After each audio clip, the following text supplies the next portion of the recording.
చేపడుతున్నాం.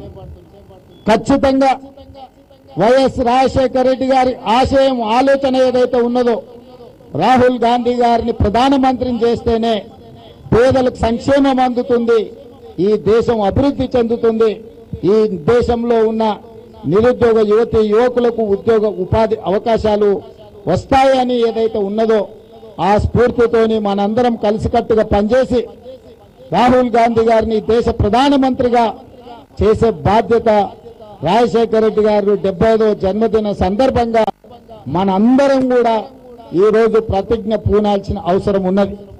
ఈ రోజు రాహుల్ గాంధీ గారి కుటుంబానికి పదవి పెద్ద విషయం కాదు.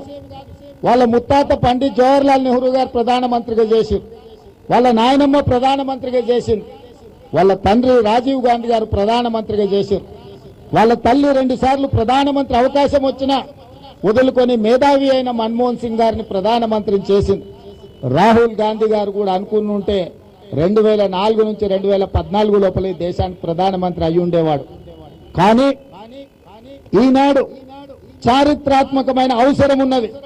రాహుల్ గాంధీ గారి లాంటి బలమైన నాయకుడు పాదయాత్రలో ప్రజల నుంచి తెలుసుకున్న సమస్యలు, ఆ సమస్యల పరిష్కారానికి ప్రజల మధ్యలో ఉండే రాహుల్ గాంధీ గారు ప్రధానమంత్రిగా బాధ్యతలు చేపట్టాలి. అందుకే డాక్టర్ వైఎస్ఆర్ స్ఫూర్తిగా వారిచ్చిన సందేశాన్ని తీసుకొని మనమందరం కష్టపడాలి, రాహుల్ గాంధీ గారికి అండగా నిలబడాలి. ఈ రోజు ఎవరైతే రాహుల్ గాంధీ గారిని ప్రధానమంత్రిని చేయడానికి పూనుకుంటారో, ఎవరైతే ఆ దిశగా అడుగులు వేస్తారో వారే నిజమైన వైఎస్ఆర్ వారసులు, వారే నిజమైన వైఎస్ఆర్ గారి ఆశయాలను కొనసాగించే వాళ్ళు.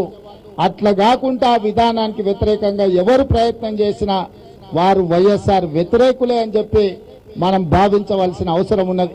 అందుకే ఈరోజు ఈ వేదిక మీద నుంచి మా పెద్దలు బట్టి విక్రమార్క గారు వైఎస్ఆర్ ఆశయం అంటే సంక్షేమం, వైఎస్ఆర్ ఆశయం అంటే రాష్ట్ర అభివృద్ధి, వైఎస్ఆర్ గారు ఆశయం అంటే ఈ దేశంలో కాంగ్రెస్ అధికారంలోకి వచ్చి పేదల కోసం పనిచేసే రాహుల్ గాంధీ గారు ప్రధానమంత్రిని చేయడమే. ఆ ఆశయ దిశగా అందరినీ కాంగ్రెస్ పార్టీలోకి రావాలి, మనందరం కలిసికట్టుగా నిలబడాలి, మనందరం ఈ దేశాన్ని బలోపేతం చేయడానికి పనిచేయాలని మా ఉప ముఖ్యమంత్రి గారు ఏదైతే పిలుపిచ్చిండ్రో 100% వారితో నేను ఏకీభవిస్తున్నా. వారి పిలుపును నేను పిసిసి అధ్యక్షుడిగా సమర్థిస్తున్నా. ఈ 3 సంవత్సరాలు 2021 జూలై 7 తారీఖు నాడు పిసిసి అధ్యక్షుడు ఇదే మెట్ల మీద నేను బాధ్యత తీసుకున్నా. నిన్నటికి సరిగ్గా 3 సంవత్సరాలు పూర్తి చేసుకున్నాం. ఈ 3 సంవత్సరాలలో ఎన్నో ఒడిదుడుకులను ఎదుర్కొన్నాం. శాసనసభ ఎన్నికల్లో ప్రభుత్వాన్ని తెచ్చుకున్నాం. పార్లమెంట్ ఎన్నికల్లో అత్యధిక శాతం ఓట్లు 8 సీట్లు సాధించుకున్నాం. ఈ స్ఫూర్తిని కొనసాగిస్తూ ఈ రోజు పార్లమెంట్ ఎన్నికల్లో అత్యధిక శాతం ఓట్లు 8 సీట్లు సాధించుకున్నాం. ఈ స్ఫూర్తిని కొనసాగిస్తూ ఈ రోజు రాజశేఖర రెడ్డి గారి జన్మదినం సందర్భంగా కాంగ్రెస్ పార్టీ కోసం కృషి చేసిన 35 మందికి ఈ రోజు మనం కార్పొరేషన్ చైర్మన్ పదవులు ఇచ్చినాం. ఎవ్వరు కూడా అందులో పైరవికారులు లేరు, ఎవ్వరు కూడా పనిచేయని వాళ్ళు లేరు. ఎస్సీ, ఎస్టీ, మైనారిటీ, ఫిషర్మెన్ ఇట్లా వివిధ ఫ్రంటల్ ఆర్గనైజేషన్లకు పనిచేసిన వాళ్ళు, జిల్లా పార్టీ అధ్యక్షులు, మొన్నటి ఎన్నికలలో ఏదైనా సందర్భంలో టికెట్లు ఇవ్వలేని పరిస్థితి ఉంటే త్యాగం చేసిన వాళ్ళందరికీ ఈ రోజు రాజశేఖర రెడ్డి గారి జన్మదినం సందర్భంగా 35 కార్పొరేషన్లకు చైర్మన్లుగా ఈ రోజు వాళ్లకు మనం జీవోలు ఇవ్వడం జరిగింది.